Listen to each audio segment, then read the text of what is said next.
시편 23편입니다. 나는 사모님하고 보면 기분이 좋아요. 사모님 안 오면 우울해. 예, 도모다치라 가지고, 내 도모다치라 가지고. 자, 시편 23편 너무나 잘 알지만, 너무나 잘 알기 때문에 또 무심하게 스쳐가는 시편이 23편이라서 제가 이게 한 50번을 골라서 하려고 그래요. 150장 중에서. 그러니까 띄엄띄엄 넘어가는데 그 중에 하고 싶은 시편, 또 찬양으로 만들어진 시편을 골라서 하고 있는 거예요. 이해가 되시죠? 예. 자, 같이 읽어보겠습니다. 시작.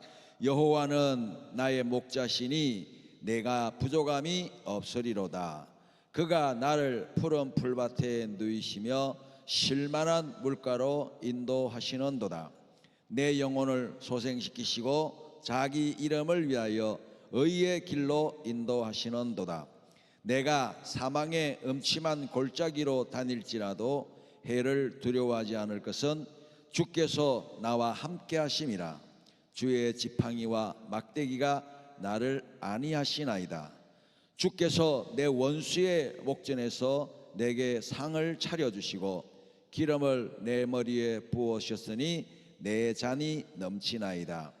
내 평생의 선하심과 인자하심이 반드시 나를 따르리니 내가 여호와의 집에 영원히 살리로다. 아멘.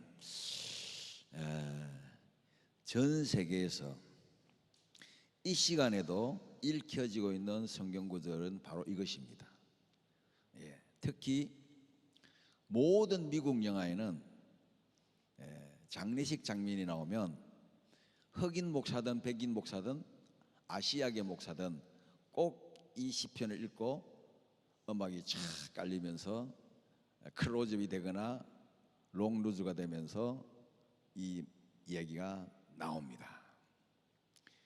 근데 재미있는 것은 이 시를 지은 작자는 학교를 다녀본 적도 없고 제대로 된 어릴 때 사랑도 받아본 적도 없는, 철이 들자마자 집안의 가장 막둥이로 심부름꾼으로 그렇게 자랐지만 하나님이 직접 키우셨던 강야의 사람, 어린 목자, 바로 목동이었던 다윗이 지은 시라는 것, 더더구나 그의 체험에서, 목자의 체험, 목동의 체험, 이 체험에서 나온 이 시야말로 다윗이 지었던 가장 백미가 아닐까 생각을 합니다. 근데 우리는 이 시를 자세히 보면 이 시가 어릴 때 지은 시가 아님을 알 수가 있는 것이 가장 간결하고 가장 원숭미가 넘치며 모든 것이 함축되어 있는 시라는 것을 알 수가 있는 것이 짧은 6절 속에 하나님이 우리를 향하신 모든 이야기가 다 포함되어 있기 때문인 것입니다. 특히 시편 51편과 함께 우리가 이 시편에서 깨달아야 될 부분이 있다면 앞부분 뒷부분이 아니라 저는 바로 4절의 말씀에 굉장히 주의 깊게 보고 있습니다. 이것은 경험해 보지 않으면 알 수 없는 것입니다. 사망의 음침한 골짜기라는 것이 간념에서 나올 수 있을까요? 동화책 몇 권 읽었다고 나올 수 있을까요? 호러 영화 몇 편 봤다고 이 장면을 기억할 수 있겠습니까? 아닙니다. 죽음의, 쉽게 말하면 자살의 자리를 내려가 본 사람, 사람이 살면서 자살을 생각할 때가 많이 있습니다. 그 경험을 해보지 않은 사람은 결코 나올 수가 없는 노래가 바로 시편 23편의 4절이라는 것입니다.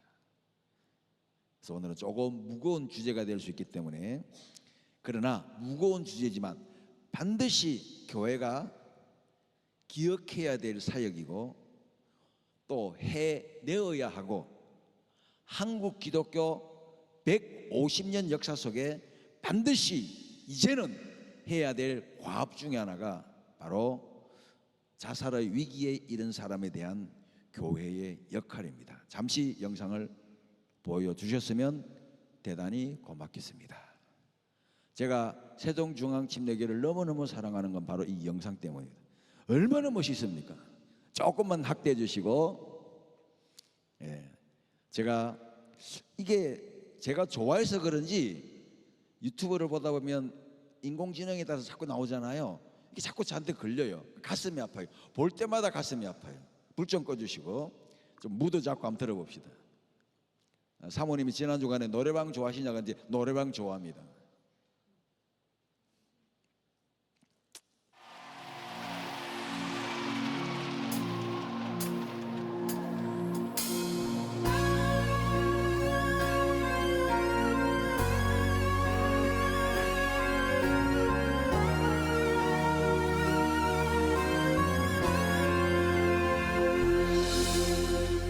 찬바람 비껴 불어 이르는 곳에 마음을 두고 온 것도 아니라오. 먹구름 흐트러져 비도는 곳에 미련을 두고 온 것도 아니라오.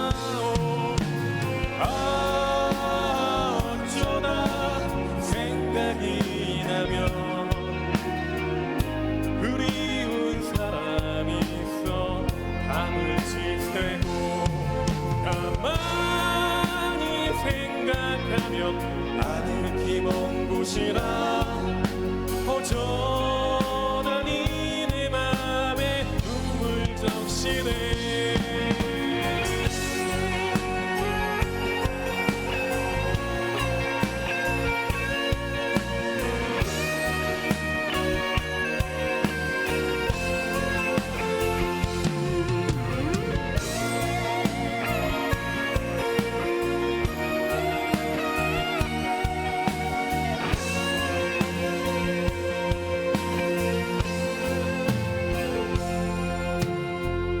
황금빛 저녁 노을 내리는 곳에 사랑이 머무는 것도 아니라오.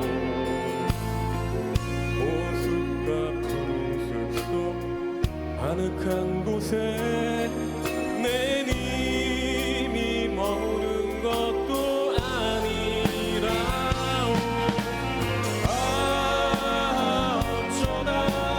생각이 나면 그리운 사람이 있어 밤을 지새고 가만히 생각하면 아는 힘먼 곳이라 허전하니 내 맘에 눈물 적시네. 어쩌다 생각이 나면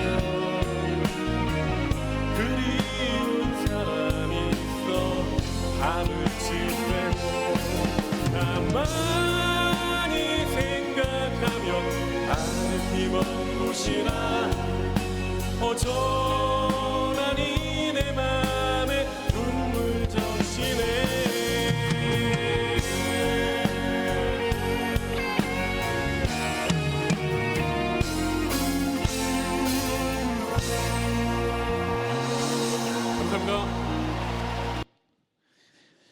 이분은 이 노래를 마지막으로 자살하셨습니다. 드라마 2년 전에 나의 아저씨라는 좀 유명한 드라마를 재밌게 잘 마치시고 어떤 클럽에 있는 여자 마담이 이 남자를 후리치려고 마약을 했다 모함을 해서 변명하다 피할 길이 없어서 면목동에서 태어나신 분이 성북동 주차장 안에서 차 안에 숯을 피워놓고 돌아가셨어요. 근데 이분이 집사님이었습니다. 저는 이런 훌륭하신 분들이 안타까운 스스로의 생을 마감할 때가 되면 교회는 뭔가 성경적으로 교회가 해야 될 일은 무엇인가를 정말 성직자로서 심각하게 질문을 해보지 않을 수가 없습니다.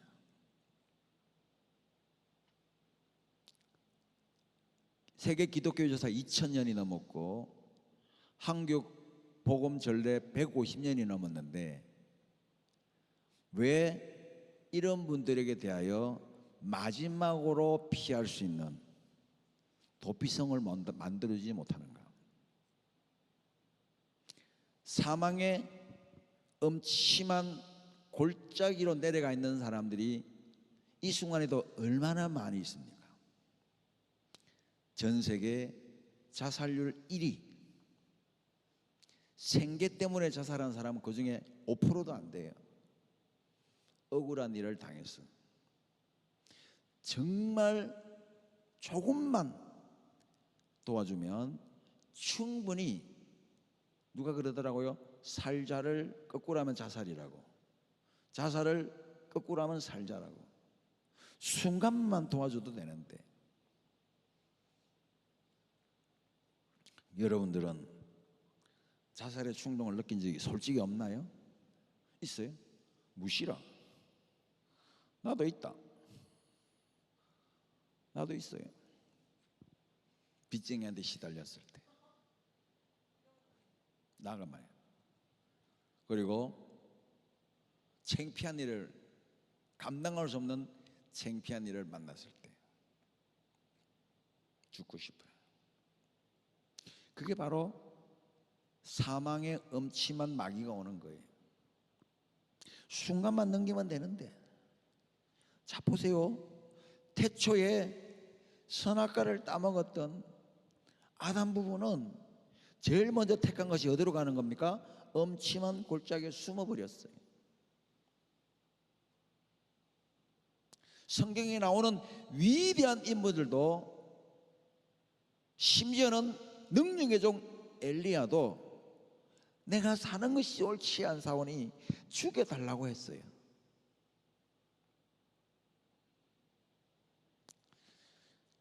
근데 성경은 이미 여기에 대한 명확한 그림을 우리에게 가르쳐주고 있습니다. 동의하시면 아멘. 출애굽기 21장에 너희는 반드시 이스라엘 경지 안에 7군데의 도피성을 만들어라. 요단강 서편에 3곳, 동편에 4곳, 그래서 7곳을 만들어라. 그래서 부지불식간에 살인을 나가나 죄를 지어서 복수를 당하여 죽을 수밖에 없는 사람이 있다면 그곳에 들어와서 사귀하라. 도피성은 딴 거 아니에요. 자율 감옥입니다. 감옥은 감옥인데 갇혀있는 감옥이 아니라 그 성 바깥을 나갈 수 없는 그런 감옥이었어요. 제가 처음 목회를 하러 부산 영도 동삼동에 담임 전도사를 할 때, 이제는 돌아가신 고인이 되셨으니까 말해도 될 것 같아요. 나경숙이라는 집사님이 있었어요. 제가 27살 때 그분이 40이셨어요. 저보다 나이도 많으시고 대단한 분이셨어요. 선장 부인이었습니다. 그런데 부산에 사시는 선장 부인들의 공통적인 아픔이 뭐냐? 배가 6개월에 한 번, 1년에 한 번 오니까 그 남편은 돈을 많이 버니까 항구마다 애인이 있는 거예요. 오죽하면 여자는 항구, 남자는 배라는 노래까지 있겠어요. 그래가지고 1년 만에 한 번 들어오면 여자를 잡는 거예요. 잡는 거예요. 자기는 별짓을 하고 다녔으면서도 그 1년 동안 혹시라도 여자가 바람 피웠을까 봐 두들겨 잡는 거예요. 왜 부산 남자들 그런 기질 있잖아요. 그 아픔을 털어놓으면서 목사님, 그땐 전도사님, 우리 요한의 아빠가 얼마나 나쁜 놈인 줄 아세요? 지저분하고 죽일 놈이에요. 어쩔 때는 죽고 싶어서 애들 데리고 기도원에 들어가서 한 달 동안 숨어서 살 때도 있었어요. 오히려 그때는 기도원 문화가 있어서 기도원이 도피성 역할을 했습니다. 그냥 들어가기만 하면 먹여주고 재워줬어요. 1년이고 2년이고 그렇게 생활하면서 신앙으로 이겨내서 또 힘을 얻고 그렇게 나가서 또 세상에서 일하시는 분들이 많았어요. 바로 그 나지도사님이 그런 분이셨어요. 그렇게 은혜를 받고 이 전도사의 설교 은혜를 받고 얼마나 힘을 얻었는지 신학교 갈 때마다 등록금을 대주셨어요. 잊지 못하는 귀한 분이죠. 그런데 어느 날 기도원이 고급화되면서 돈을 받기 시작하고 숙박료를 받기 시작하니까 도피성의 역할이 사라져버리기 시작했어요. 기도원이 수양관이 되고 수양관이 어느 날 보니까 리조트가 되었어. 정말 가난하고 어렵고 정말 죽기 살기로 도망가는 사람들의 도피처가 없어져 버린 거예요. 혹시 여러분 아십니까? 그 옛날 길거리에서 데모를 할 때 학생들이 피하다가 피할 길이 없으면 어디로 갔습니까? 명동성당 아니면 서울에 있는 교회들이 뛰어들어갔어요. 왜? 그래도 그렇게 군사독재 정권 시절이라도 군인이든 경찰이든 교회는 들어가서 잡으면 안 된다, 이런 도피성적인 개념이 있었기 때문에 데모하다가 두들겨 맞은 학생들이 마지막으로 도망간 곳이 어디였습니까? 교회. 그때만 해도 교회는 살아 있었어요. 근데 어느 날 교회가 이 도피성 역할을 다 잃어버린 거예요. 적어도 6만 교회, 30만 목회자, 1000만 교인을 자랑하는 이때쯤 되면 전국에 17개 강력시도 정도에는 상징적인 도피성 교회들이 좀 있어야 돼요. 그래서 파산하거나 어렵거나 정치적인 핍박을 받거나 정말 너무너무 힘들어서 죽고 싶은 아픔이 생길 때에는 어디로 도망가게 만들어야 돼요? 그곳에 들어가서 재기할 때까지 물심양면으로 온 교회가 합심해서 물질을 모아서 가정이든 개인이든 누구든지 살려낼 수 있는 그런 프로그램이나 그런 제도 하나쯤은 있어야 되지 않겠습니까? 그래야 진짜 교회 아니겠느냐고, 그래야 진짜 천연왕국 아니겠느냐고요. 그래서 혼자 거룩한 꿈을 꿔봅니다. 다시 한번 내가 교회를 개척하고 세울 수 있는 기회는 없겠지만 그런 교회들을 도울 수 있는 때가 온다면 저도 그 교회만 가면 자살할 수밖에 없는 그런 불쌍한 영혼이 들어와서 새 입을 얻고 살 방도를 만든 다음에, 그리고 자기가 억울한 일을 당했으면 모든 변호사들을 동원해서 신원을 복권시켜 준 다음에 그렇게 떳떳하게 나가서 세상을 다시 살게 해주는 몇 명만 있다면 한국교회 소문이 이렇게 나지는 않을 것입니다. 교회만 얘기하면 개독이라고 그러고 목사를 말하면 먹사라 그러고, 이런 건 누가 만들어냈습니까? 우리가 좋은 소문을 못 만들었기 때문인 거예요.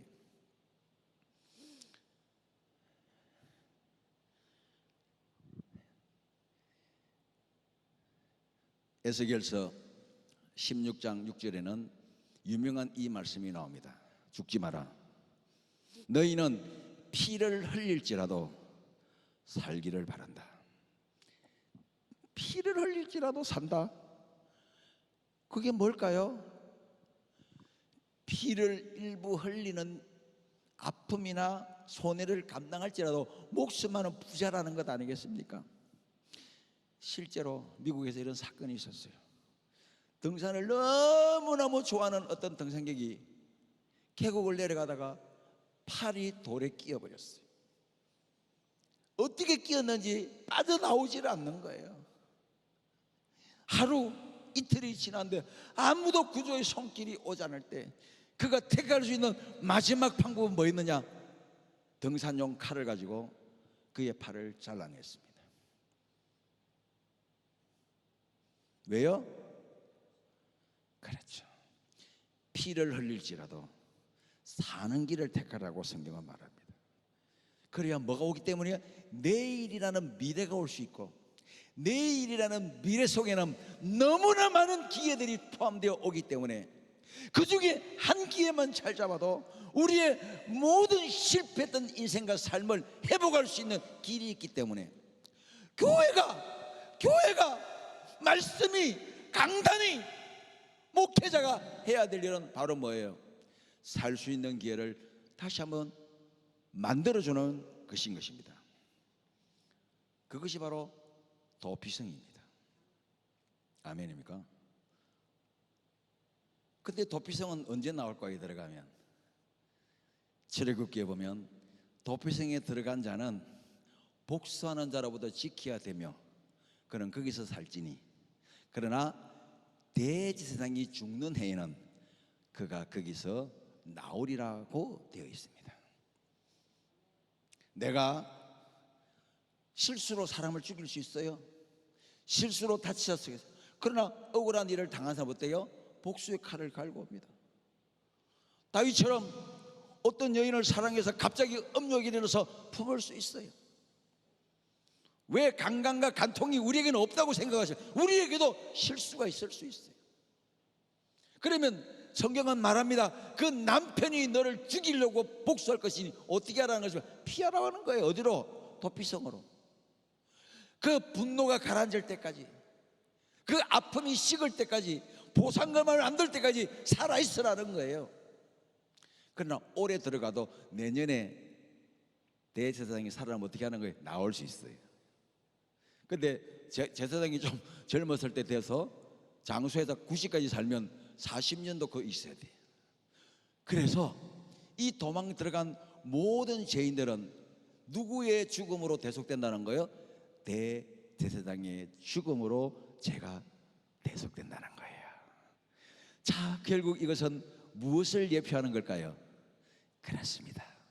우리의 영원한 대제사장이 되시는, 어떻게 보면 조금 더 늘 목사님이 말씀해 주는 영적인 관점에서 보면 우리는 이미 지구라는 감옥 속에 갇혀 있는 자들이 동의하시면 하면, 지구라는 이 아수라 같은 이 감옥 속에 갇혀 있어서 여기서 아무리 잘 돼봐야 죽는 것밖에 없어요.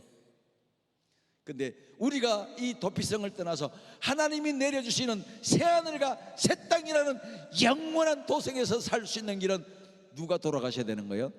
우리의 영원한 대제사장이 되신 그 예수님이 십자가에서 죽는 순간에 우리는 지구 감옥을 뛰어넘는 영의 세계와 육의 세계를 마음대로 왔다 갈 수 있게 되는 거예요. 지금도 그런 거예요. 아멘입니까?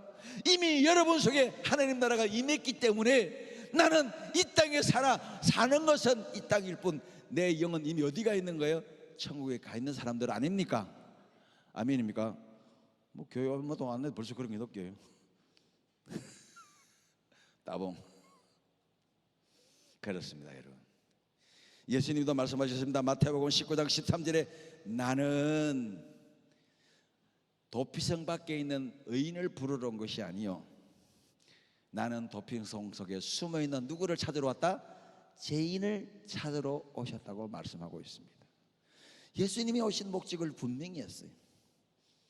근데 목사님 강단에서 쓰실 때마다 하는 얘기 있잖아요.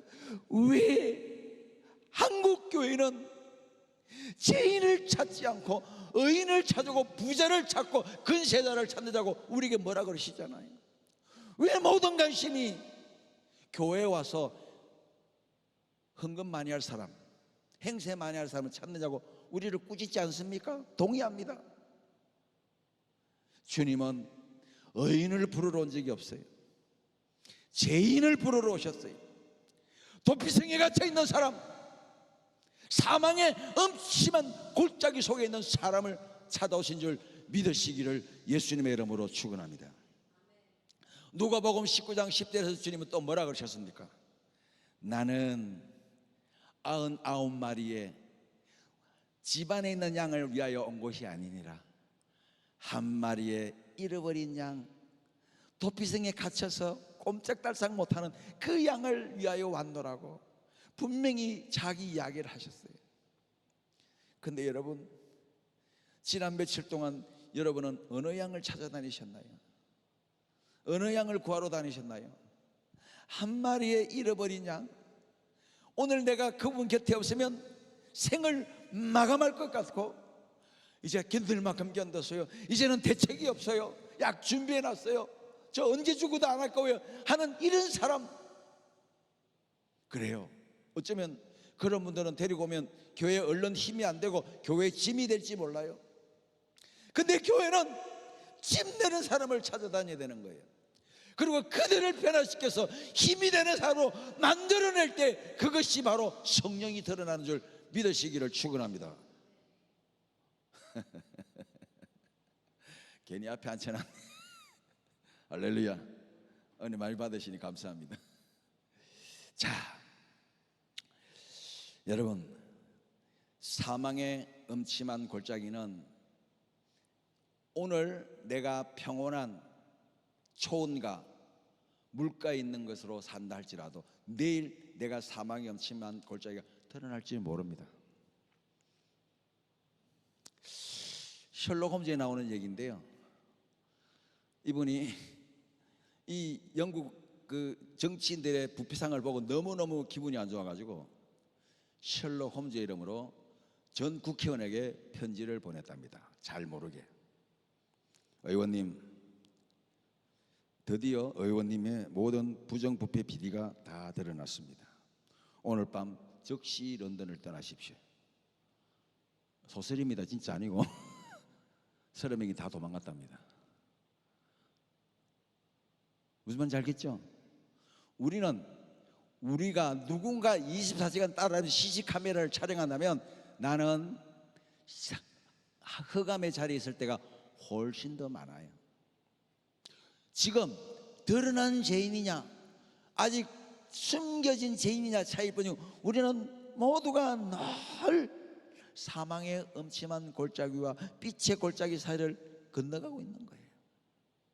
오늘 우리가 어떤 사람의 죄를 발견하고 저 사람 죽일 놈이라고 말하지만, 내가 어느 날 그 자리에 있었을 때 나라고 손가락질이지 않겠느냐는 거예요. 그럴 때라도 장발장에 나왔던 그 신부님처럼 그 나 친구가 잠을 재워주고 빵을 주고 먹을 것을 주었는데도 불구하고 교회에 금촛대를 들고 나가서 경찰 앞에 잡혔을 때에 아닙니다, 먹고 살라고 제가 좋습니다 하고 말할 수 있는 그런 성도, 그런 장로, 그런 집사님, 그런 근사님 되시기를 예수님의 이름으로 부탁드립니다.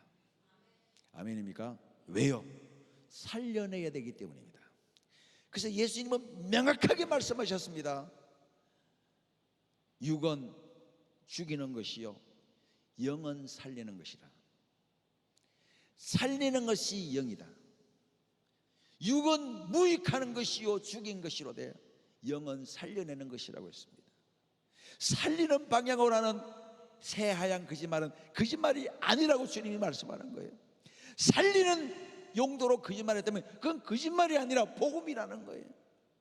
오늘 저와 여러분은 감기 웃는들에 대해서 어떤 잘못한 사람이 잠재적인 죄인이 올지라도 그를 안아주고, 힘들고 위기에 있다면 원룸이라도 얻어주고, 갈 곳이 없는 사람을 만났다면 그들을 위해서 정말 교회가 합심해서 도와줄 수 있는 그런 아름다운 공동체를 만들어내야 될 줄로 믿습니다.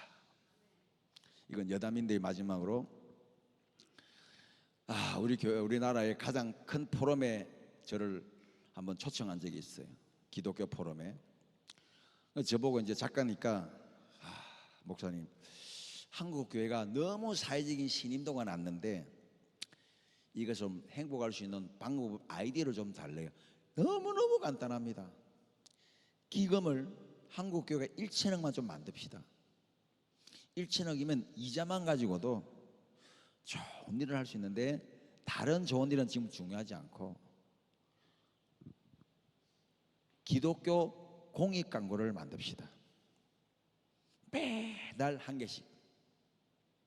그러면 1천억이니까 1년에 한 10억에서 20억은 쓰겠죠, 이자만 가지고도. 그러면 기독교 공익 광고가 뭐냐? 우리 왜 가끔 드라마 보면 중간중간에 30초짜리 공익 광고 나오잖아요. 매우 감동적이잖아요, 그죠? 한국교회는요, 기독교 150년 속에 너무너무 잘한 일이 많아요. 근데 그걸 포장을 해서 보여줄 줄을 몰라요. 예를 들면 여러분, 한국에는 언년이들이 있었습니다. 한일 합방되기 전까지만 해도 집에 아들이 많은 집에 딸들이 태어나면 무조건 갖다 내버렸습니다. 전만 때문에 갖다 내버렸습니다. 그렇게 버려진 아이들을 언년이라고 했습니다. 그 버려진 언니들을 누가 데려다 키운지 아십니까? 바로 한국에 온 여성 선교사들이었습니다. 그들이 만든 학교가 이하여고였습니다. 이하여고의 제1번 학생은 동대문밖에 버려진 언년이었습니다. 그렇게 시작되어진 이 이하여고가 이하여대가 되고 한국 최고의 여성 대학이 되었습니다. 그렇게 30초짜리를 만들면 사람들이 어떻게 생각하겠어요? 생각이 바뀌는 거예요. 뿐만 아니라 얼마나 나 이대 나온 여자라고 교만한 자들이 많습니까? 그걸 보여주면 야, 다 언년이들이야. 너희들 언년이 주제에 뭐? 그러면 너희들이 그 잘난 대학 나와서 한 게 뭔데? 라고 말할 수도 있는 거예요. 여러분, 한국교회는 수많은 사회복지재단을 갖고 있는, 그런데 70%가 한국교회 출신들이 하고 있음에도 불구하고 그 자랑을 못하고 있는 거예요.